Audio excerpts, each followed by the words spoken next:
I promised you an update with regards to the adoption process. So I'm sitting here today and I'm going to give you an update as far as what I can tell you. If I look this way out the screen, it's because there's a lot of movement up and down the street and I can see the gate, so it just might be people standing at the gate, so just excuse me if I quickly glance that way. Right, so an update to our adoption process. If you guys don't know, we are adopting because we just want to, and we're hoping at a later stage that we'll have our own children, but we feel that there are so many kids out in the world today that don't have a home, that sit in orphanages, in foster care, or where unfortunately the mother and the family of that mom is not in a position to look after that child, and they end up in systems, or they just end up living in really bad home circumstances. So my husband and I have decided that we are going to adopt, and I'm not even going to justify it because I don't need to. Anyway, so those of you who are interested in the adoption process here in South Africa, I can tell you as much as what I know.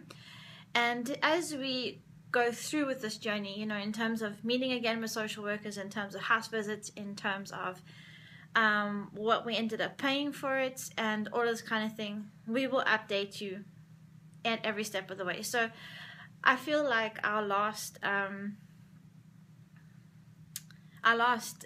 milestone was quite important. So I'm going to, like I keep saying, I'm going to update you. So this is basically it. We started our journey about 2 months ago, I think it was, maybe a little bit longer than that, when we went to an orientation meeting. And I know I spoke about this in my previous video regarding the adoption. And basically, you have to attend an orientation. It goes into your file. It gets marked that you've been and you've heard the process and you know a little bit more about the journey, or like about what is expected of you as the potential adoptive parents. And it was more just an information session, like what happens, what the rules are regarding adoption, why it's that way, with regards to the Child Act, or the Child Justice Act. Basically, the adoption process is there to protect the child and not really anybody else.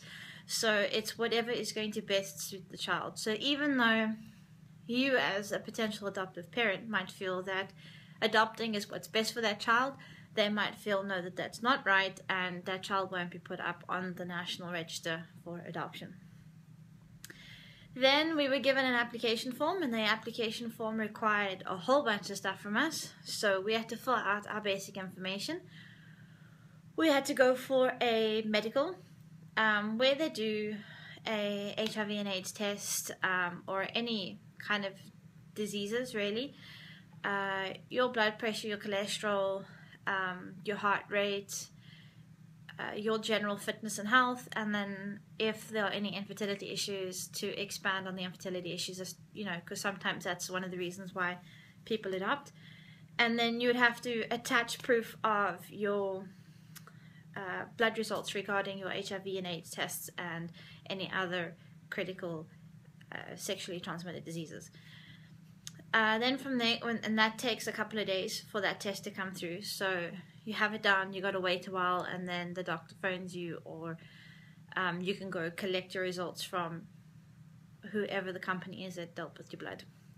Then from there, we had to fill in financial details, sorry. So like what I earned, what I pay every month with regards to petrol and food and rent and medical aid and who pays what. And that was obviously divided between hubby and myself, because we pay different things. I pay rent, he pays medical, and so on and so forth. And then they ask things like about your house. So, what size house do you have? Do you think you have enough space for a child? And for us, we've got like a 2-bedroom duplex. So we feel that we have more than enough space for this child. Since family doesn't really visit us all that often, we tend to go and visit family. So, in terms of having space for guests, that's not really a concern for us. And we plan on moving anyways within the next year or so,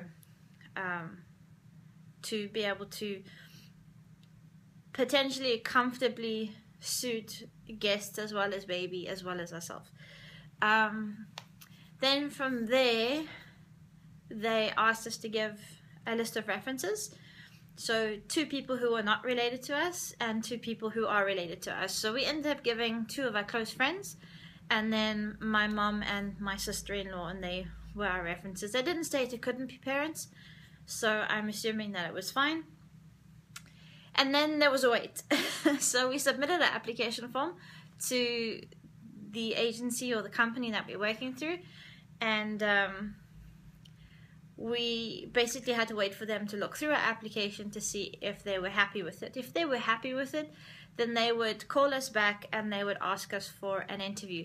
Normally the interview process is divided into 2, where you would meet as a couple with the social worker, and then you would then have 2 individual interviews. So you as the main applicant, the wife or the husband, and then your spouse, your wife or your husband, depending on who the main applicant is.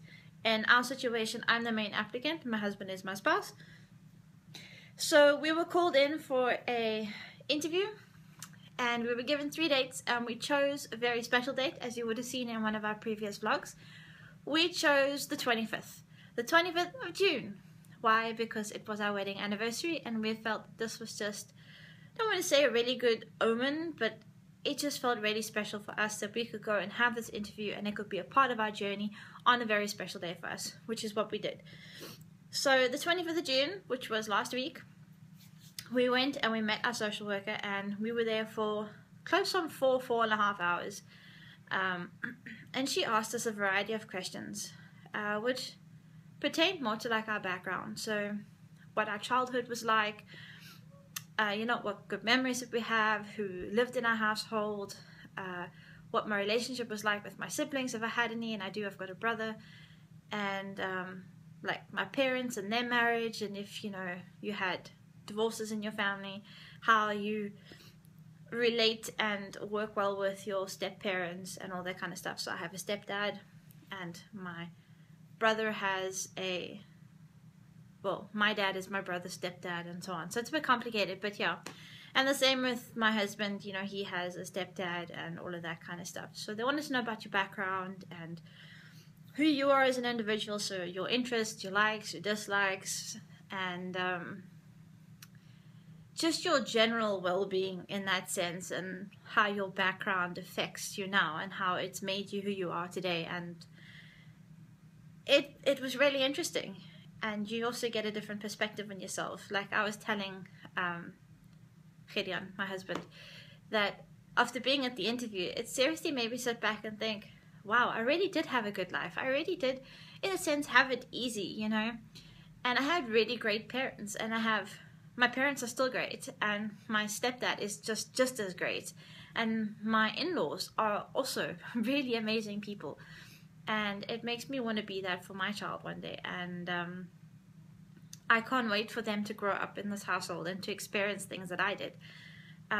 Because in our sense, my family is very unique. We used to go to Botswana on holidays, and we used to go and stay in the bush for like a month and go and like camp and look at lions and elephants and all that kind of stuff. And for me, that was really special, and I really want my children to grow up with that experience. And just to get a broader perspective on life as a whole. So that was nice to be able to look back and think, wow, I want to be able to give that to my children one day, irrespective of whether they're biological or adoptive. Anyway, so she then said that an email was sent out to our references, the list of references that we gave. I don't know what you call that. And they would have to answer a variety of questions, but the questions were confidential, so I wouldn't actually know what they are. All I know is that our references, the list of references that we gave, they have received the email, and as far as I know, they have emailed a response back. So from what I understand, is the next step is to ensure that what the references have given coincides with what we've said, and that they need to be happy with the answers. Then either we have a house visit first, where the social worker comes to evaluate your house. Do you have enough space? Is it safe enough? Is it clean enough? Are you clean as people? And then if there are any concerns regarding safety procedures, that they would then tell you, look, you need to have a safety gate because the stairs are dangerous, or you need to have a gate between the sliding door and the outside because your dogs are too big, or you need to have a gate between your front door and the outside because you sit on a main road. So just small things like that to ensure the safety of that child. And then I would assume also just to check to see where the child's going to stay. Is the child going to fit comfortably in that space? Will there be enough space for a cot and a changing table or a toddler's bed, or whatever the case may be, whatever you're adopting? Then you would then have 2 Saturdays. For us, it's 2 Saturdays. We'd have to go for training. I say training, but it's more of an information session where they teach you how to answer the hard questions, whether it comes from your child, whether it comes from society. Why have you adopted cross-culturally? Why have you adopted, period? Why am I adopted? Why didn't my parents want me? And so on and so forth. So those are 2 things that still need to happen. From there, we have to wait. We've got to wait to be matched to a child or children. Because for us, we don't mind adopting twins, and that's something we have stated. So we're hoping that in a sense that sets us apart just a little bit, and it maybe fast tracks our adoption process just ever so slightly. I know it might not, but there seems to be a large amount of twins in our area, and a very large number of people won't take twins. So I'm hoping that that'll be good for us. I'm not saying it will be, but I can be hopeful. So from there, we just need to be matched. Once we are matched, look, there's other stuff that happens as well between the social worker and our applications and all that kind of stuff. So once we be matched, then I suppose there's a couple of days or so for us to get ourselves ready. Then we go and meet the child and we collect the child. Once we have the child at home, I think it's a couple of weeks to a month before we go before the judge in our area or the area that the child came from. And it's kind of like a last visit where the judge checks to see that you're coping, if the child is happy, if this is still something that you want to do, and all this kind of thing. From there, in a sense, you're legally the child's parents. You can then go and change the child's details at Home Affairs, where the child gets your surname, and if you want, you can change that child's name into something that you would like that child to be called. In our circumstance, we've kind of decided to wait to see what the child is called, although we have a good idea as to what we want to call our child, but you never know, they might have that name already, so we're just going to wait. In terms of decorating, like nurseries and collecting things, we've been doing that for years already. We've been married now for 4 years, so for 4 and a bit years, because we started collecting while we were engaged. We have a large number of clothes, a large number of nursery decor, because I already know what I want to do. I will have a video of that up at some stage, maybe a little bit closer to potential gotcha day when you go and collect your child. And I will do like a nursery reveal, like a before and after. But again, that all just depends on where we are. Are we still going to be in the duplex? Are we going to be somewhere else? But I will eventually do a nursery reveal when it's all set up and it's organized. So this is basically where we're at. In terms of finances, you can pay anywhere between $100 to $12,000. $12,000 being the max with what any agency or organization that you go through, as far as I understand. There are private adoption agencies that do charge a heck of a lot more, between $60,000 to $100,000. And Happy and I decided it's just not worth it. I'm not buying a child. What I'm paying is paying for procedures. It's paying for legal fees. It's paying for the agency who's dealing with everything. I'm not paying it to line someone else's pocket with money. A lot of that money can go towards things that child's going to need. Prams, cots, changing tables, you name it. So we decided to go with an agency that doesn't charge huge amounts of money. And it gets divided in half. So you do your screening process, which is what we've now started with the interviews and the house visits and all of that. One placement fee, and those are the two payments that you would make.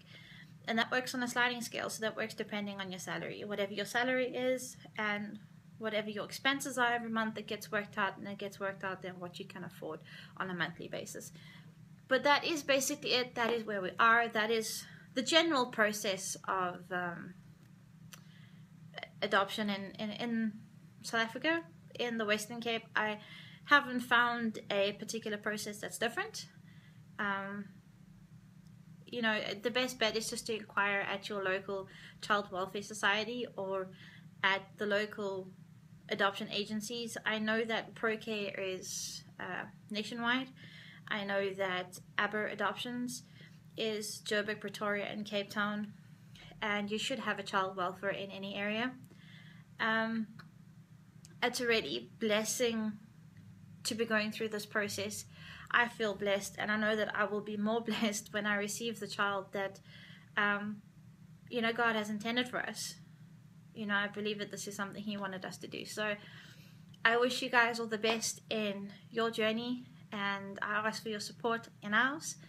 And it's really exciting, and it's nice to have finally met our social worker and to have officially taken one step forward. You know, apart from just going to orientation and filling out the forms, we've now met our social worker, we've had our interviews, and pretty much the rest is up to them. And I encourage you to watch the rest of our videos. We do daily videos. My husband does a Monday life hack / DIY / survival thing, and that comes out every Monday. We're just an ordinary couple. We're an ordinary South African couple.